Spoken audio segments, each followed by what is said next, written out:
Hey guys, welcome back to the channel, and today we're going to be reacting to Geography Now, France. Comme certains d'entre vous le savent, en 8e des mois français. Okay, so he's 1/8 French. 1/4 Italian. God damn. 1/4, so 1/4 Italian. Right. 1/8 French. So we have 5/8 left to figure out who he he said is. something else too the other day. I don't remember, but anyway. Donc en quelque sorte, en obligation d'honorer mon héritage. It's time to learn geography now! Everyone, I'm your host Barbie. So much pretty left. much everybody on the planet has heard of this place. I mean, immediately images of wine, cafes, embellished 18th century Baroque architecture, and people who really hate globalization of the English language. But take a step back even further, and France becomes a place with jaguars, coconuts, volcanoes, penguins, grass skirts, war dances, bamboo flutes, witch doctors, and a multifaceted history that has evolved into a people group into becoming one of the most notable nations on the planet. Alors, allons-y! The first thing you need to know about France is that it's not just European, but a transcontinental country that spans across 12 time zones, more than any other country in the world. Mais comment est-ce que possible? Laissez-moi expliquer, Caucasson. France is kind of divided into two main parts. The European metropolitan France, where about 95% of the population lives, and the overseas French regions, departments, and territories, otherwise known as the Département et Territoire d'Outre-mer, or DOM-TOM. Before we tell you what they are... That's interesting. I mean, I knew French had territories, but I didn't know they were like considered like France. I thought they were kind of like independent, but just part of like.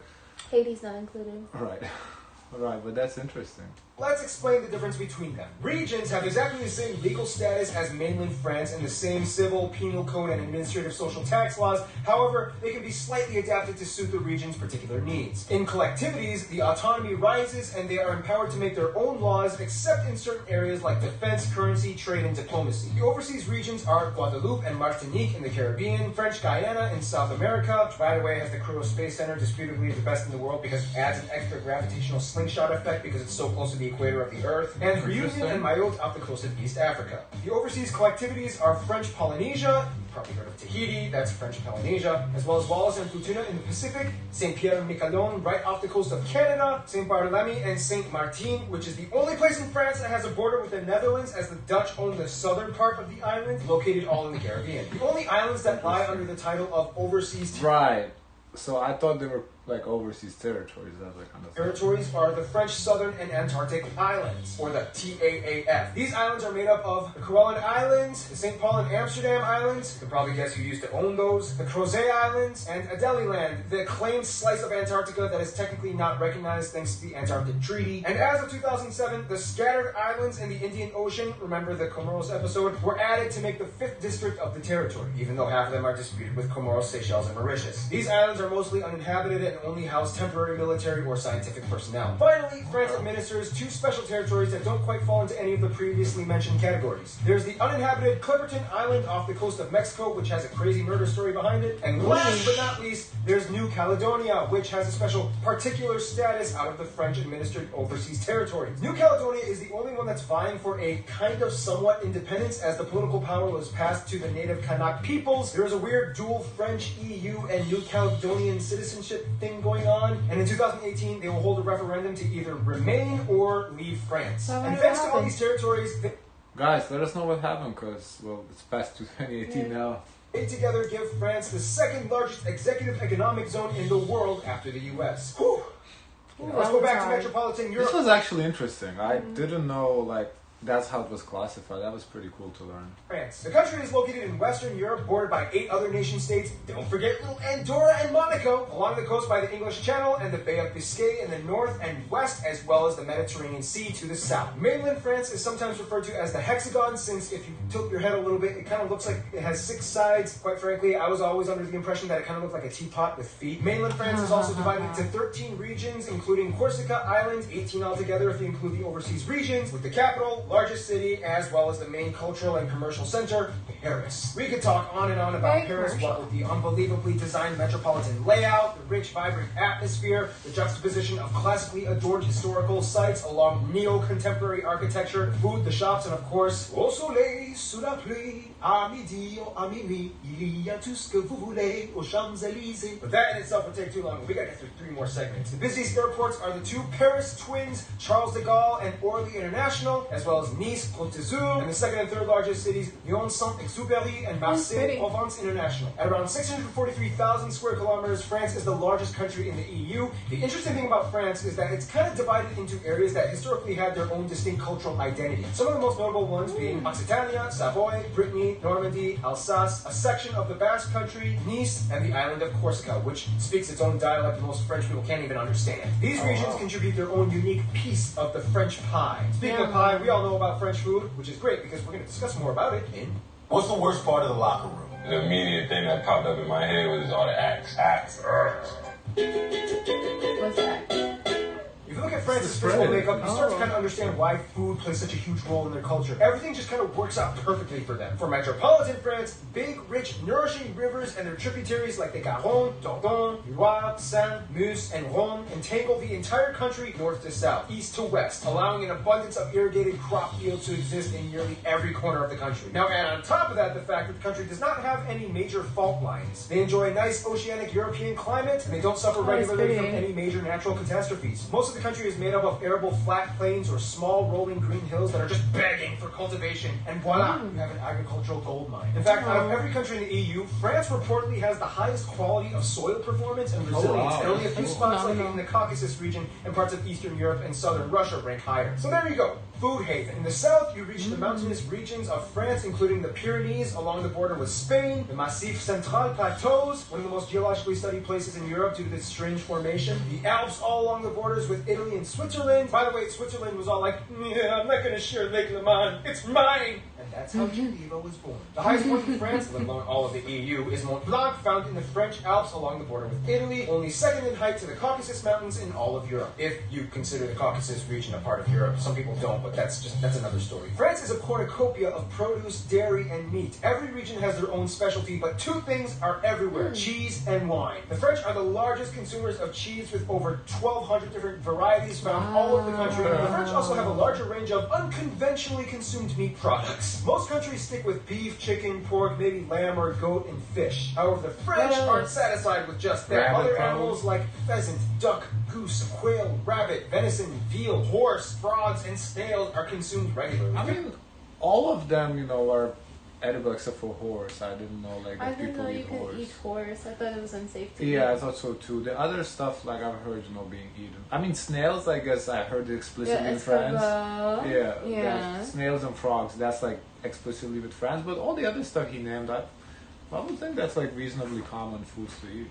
Speaking of which, the national animal is the Gallic rooster, which is why you might typically see a lot of roosters on French-affiliated symbols. In fact, France is one of the most entomophagous, that's insect-eating, countries in Europe, as about 700 million snails are estimated to be consumed every year by the French, especially in Burgundy, the largest snail. I guess they probably have a lot of snails in the country, so it kind of makes sense that's what they eat, you know.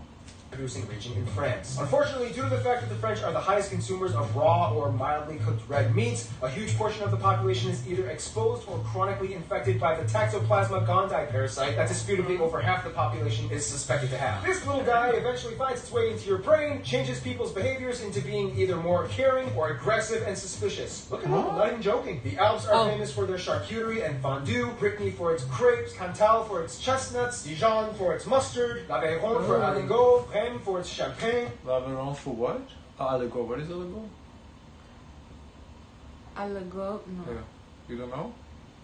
Where you say aligot? Here. Aligot. Oh, I don't know. Let me see what that is. I don't know either. What is aligot?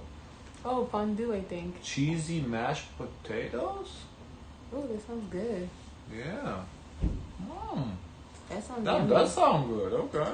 And then we get to Bordeaux. Now, first of all, every region of France likes to claim that they have the best wine. However, it's widely known that Bordeaux is disputably the home of the largest wine vineyards in the world, pumping out over 500 million liters of wine a year. The French take their produce maintenance very seriously and became the first country in the world to ban supermarkets from throwing away or destroying unsold food since February of 2016. All businesses must donate wastage to either charities or food I mean, banks. honestly, why isn't that everywhere? That's just so common sense I to don't do. know. Like, cause yeah, I heard that too. That instead of throwing out, instead of give it away expired foods, they throw it out. Like, why? 'Cause those foods are still edible. Give it to people. Like, that doesn't make no sense. To combat crop wastage on farms, France has even opened up ugly fruit or vegetable shops in which you can buy disfigured produce for 30% off. Other than foodstuffs, though, Really? main exports are aircraft. That's wild. It's the same produce. Tastes the same. Who cares about the shape? I'll buy it. Honestly, I purposely don't like to buy ugly looking Really? fruit or produce I do because not I feel care. like that's Mother's Nature's way of letting you know it's not good. Do I not don't- repopulate, don't reproduce, don't take consume. I don't think so. I think it's the same food.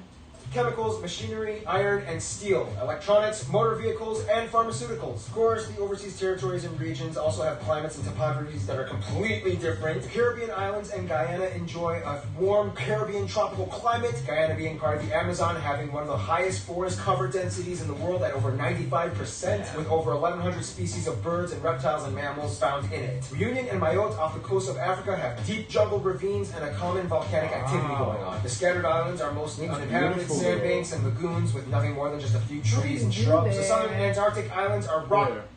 I wonder what do you do there? You Live? can?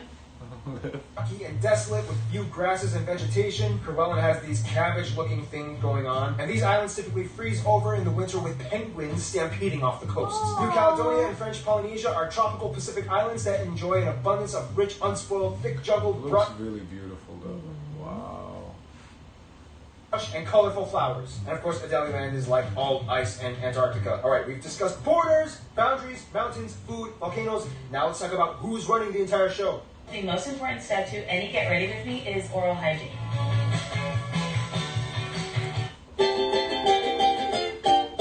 France is a country of people that are very, very intent on making sure that you know they are French. First of all, the country has about 67 million people and is the second largest in Europe after Germany, making 13% of the EU alone. About 85% of the population is white, 10% are North African, mostly from the Maghreb regions, a little over 3% are black, and a little less than 2% are Asian. The currency is the euro, they use the type CEF outlets, and they drive on the right side of the road, which makes things interesting when their neighbors from the UK come across the channel. Now let's talk about the white people. Most white French people have some or partial Celtic or Gaulish origins, as historically the Gauls inhabited most of the centralized regions of modern-day France. That means genetically, the French and British have a lot more in common than they think. Of course, an admixture of Latin and Germanic roots also applies, as all three people groups have their stake of claim in France as well. The name France even came from the Germanic Frank tribe. French is, of course, the official language. However, regional dialects do exist, but for the most part, they do pretty well at making sure everyone speaks it. Granted, the linguistic zones that we mentioned before each have their own flag, still cling on to their mother tongue, and sometimes you can even find street signs written in these languages. For example, Breton, a Celtic-based language related to Welsh and Irish found in Brittany, Basque in the Basque Country, Occitan in Occitania. Corsicans have like this strange half French, half Italian hybrid thing going on. Keep in mind though, most of the languages spoken in the linguistic zones are kind of dying out, and only the older generation really retains daily conversation in those languages. Outside of metropolitan France, the overseas departments and territories each speak French, but in addition typically have their own creoles or dialects. For example, in the Caribbean, Martinique and Guadeloupe might say "Ça a marché, tout bonnement, timalement." In Reunion or Mayotte, they might say "Quoi fait, comment il est, à où." France is the most visited country in the world, as more people than the entire population of France visit France annually at about 80 million. Culture-wise, there is too much to discuss. I mean, we are talking millennia of tribes, wars, empires, heroes, villains, artists, poets, architects, kings, queens, guillotines, revolutions, inventions, music, dance, clothing, fashion, cinema, cuisine, discoveries, victories, losses, folklore, science, Where's literature, Julia medicine, Childs? and baguettes. The com-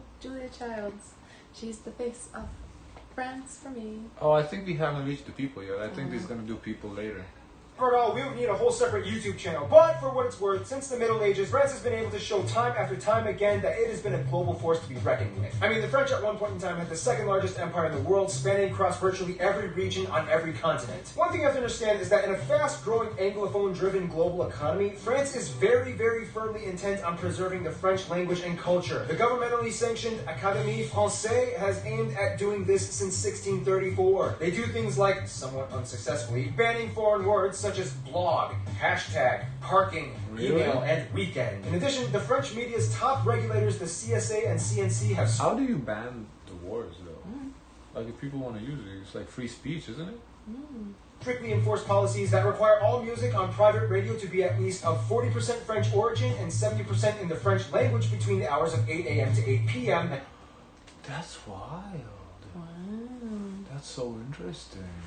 Well, I know in Canada, in the French-speaking side, Quebec, they have policies to ensure that the language French is maintained, so that like high-level jobs, you have to speak French to have those jobs, or you're unable to have those jobs. And half the music quota must be less than 6 months old. Everything must be French. France is, of course, home to a plethora of notable figures in every field of academia and athleticism. I mean, they have almost 70 Nobel Peace Prize winners, including famous chemists Pierre and Marie Curie. Few people know that they had a daughter who also became a notable scientist. Other scientists, writers, and philosophers like Descartes, Pascal, Baudelaire, Flaubert, Pasteur, Châtelet, Bouton, who, by the way, invented the metric system. Musicians like Rameau, Lully, Debussy, Jacques Brel, Piaf. Of course, we can't forget the fashion icons Louis Vuitton, Coco Chanel, and Christian Dior. I mean, it's no secret, France is often touted as the fashion capital of the world. Artists like Monet, Cézanne, Renoir, Degas, Manet, and Gauguin. And of course, what's an episode about France without mentioning anything about Kings Louis XIV and XVI, Joan of Arc, and Napoleon? In a simple way of putting it, French culture is very vibrant and proud. The French love where they've come from and how they go about doing things. The Catholic Church once played a major role, and to this day, even as a secular state with dwindling church attendees, many French people still, in the very least, identify nominally as Catholic, mostly for a cultural thing. It's just their history and they don't want to toss it away. They also love taking breaks and getting their sleep. On average, the French get about 8.83 hours of sleep every day, more than any other country in the developed world. How do they know that? I think surveys. I think they do surveys and ask how. Obviously, I think people could lie, but I don't really see a point in lying on a survey like that. Well, what do you get out of it, But that's a lot of stuff. Good for them, man. Good for you guys. And they also have some of the shortest work weeks with only about 6 to 7 hours on average a day. I guess that explains why they can sleep more, because they work less. Good for them. And that's enough for them. It's not uncommon to see people taking time off in the middle of the day, early evening, just to relax and take a nap. They even have a word for it, l'heure de l'apéro, which literally translates to the hour of the aperitif. People can also claim state pension. But that's kind of like a fiesta in Spain. I think it's Fiesta? I think it's called fiesta. Siesta. Siesta. Yeah. Not a fiesta. Yes, you're right, It's siesta. a siesta. Siesta, yes, it's a similar principle. At age 62, making one of the lowest retirement ages in the world. And of course, the sport French people rank highest in the world, going on strike. I mean, the last thing you want to do is interrupt a Frenchman's nap during a 6-hour shift with corporate policy changes. Yep, the world can be a cruel, cruel place. Let's see how France survives in the jungle. Metro presents a tale of two wireless customers. I've been loyal Have customer your thing since today, forever. which means I... When it comes to France, they don't discriminate. They hate everyone equally. No, but seriously, France has their eyes on a few people, and when they see what they like, they cling on and make you a treasure. First of all, Francophone nations and Latin-based former Roman legacy nations generally get the high seats, especially their neighbors like Switzerland, Luxembourg, Italy, and Spain. Quebec, Canada is to France kind of like what the USA is to the UK. They adore each other, they love each other's accents, but they love making fun of each other even more, even though they are really close. Algeria, Morocco, and Tunisia are the closest African nations as they make up the largest African immigrant demographics, followed by sub-Saharan African countries like Cameroon and Côte d'Ivoire, or Ivory Coast. For France, Japan is seen as like the epitome of exoticism. Similar to themselves, the Japanese have a rich culture of noble tradition, things like castles, attire, and food. Likewise, Japan sort of shares the same mutual fascination and see France as like its European alternate universe twin. There's no two countries that like to poke fun of and borderline harass each other with the French as the UK and the USA. As historical rivals with the UK, I mean, they did have a 100-year 100-year war with them, and the USA busting their chops about World War II all the time. All sides like to satirize each other in cartoons and media all the time. Nonetheless, they are actually really close. The UK and France have been crossing borders and intermarrying for centuries. Commerce and student exchanges are high, and the US was helped by the French during the Revolutionary War, and they even gave the Statue of Liberty as a present. So fellow Americans, thank France for Lady Liberty, okay? It was a kind gesture. France's best friends, though, would probably be Germany and Belgium. It's kind of funny because historically, the only country that was consistently an opponent of France was Germany. Ever since the split of Charlemagne's empire in three, most of Europe's history was driven by the overarching rivalry between variations of France and all variations of Germany, including the Holy Roman Empire, the Teutonic Order, Prussia, and of course, the Third Reich. But the plot twist was the creation of the EU. Following Robert Schumann's speech that states explicitly that for Europe to even hope to work, the millennia-old rivalry between France and Germany has to be resolved for good. Ever since 1950, France and Germany have taken a lot of political inspiration off of each other. Heads of states have visited each other on numerous occasions, and both countries have been the biggest advocates for the survival of the Union. And Belgium is like their little brother that moved out and got a Dutch-speaking roommate and visits France every so often to raid their fridge and do their laundry. In conclusion, les Français sont connus pour être intrépides, turbulents, mais qui gardent quand même un certain charme. Ils ont parfois l'air des symboles, mais bon, essayez de vivre dans un pays envahi 24 heures sur 24, 7 jours sur 7, en dehors de touristes qui piétinent vos jardins, massacrent votre gastronomie et vous demandez de vous plaire au moindre de leurs désirs, sans même vous dire un petit... I mean, at least he's trying to speak. That's pretty cool, you know. He's completely foreign language. Well, 1/8, I guess, but I assume he doesn't speak it though. Merci. Oh, France. Faut le comprendre. Stay tuned. France's rich former little colony, Gabon, is coming up next. Guys, of course, let us know your thoughts. Don't forget to like, comment, and subscribe. Join the Discord. And as always, share as much kindness as possible.